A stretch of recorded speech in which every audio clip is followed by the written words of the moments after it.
বার্ষিক 4% হারে কোনো আসলের 2 বছরের সরল সুদ এবং চক্রবৃদ্ধি সুদের অনুপাত কি হবে? 4% মানে কি? 100 টাকার উপরে 4 টাকা সুদ দেয় প্রথম বছরে। দ্বিতীয় বছরে ক টাকা দেবে? আরও 4 টাকা সুদ হবে যদি সরল সুদ হয়। 4 + 4 2 বছরে 8 টাকা সুদ দিচ্ছে। কিন্তু চক্রবৃদ্ধি সুদ হলে কি হয়? চক্রবৃদ্ধি সুদ এবং সরল সুদ প্রথম বছরের জন্য একই থাকে। তাহলে প্রথম বছরের জন্য চক্রবৃদ্ধি সুদের যে পরিমাণ সেটা 4 টাকা। নেক্সট ইয়ারের জন্য আবার 4% বার করতে হবে। 4 টাকার 1% কিভাবে বার করব? যে কোনো সংখ্যার 1% বার করার নিয়ম হচ্ছে পিছনের দিক থেকে দুটো সংখ্যা আগে পয়েন্ট দেবো। এখানে তো দুটো সংখ্যা নেই, তো আমরা 0.4 করে নিচ্ছি।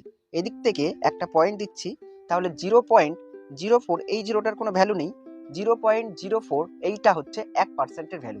4%-এর ভ্যালু কত হবে? 4 4 16, 0.16 হবে। তাহলে 4 টাকার 4% 0.16।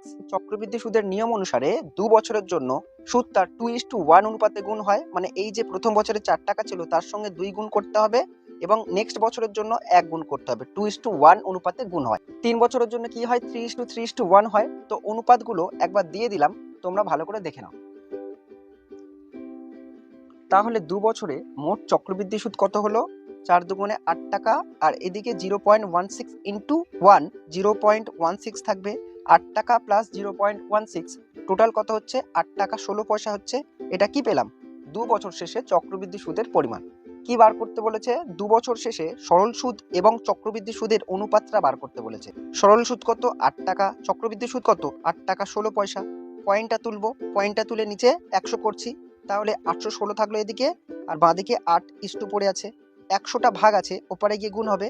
800:816, 16 নাম তাই ছোট করে নিতে পারি। 5 16 80 আর 0, 5 16 80, 1 আর 6 আছে মানে 16, 16 কে 16।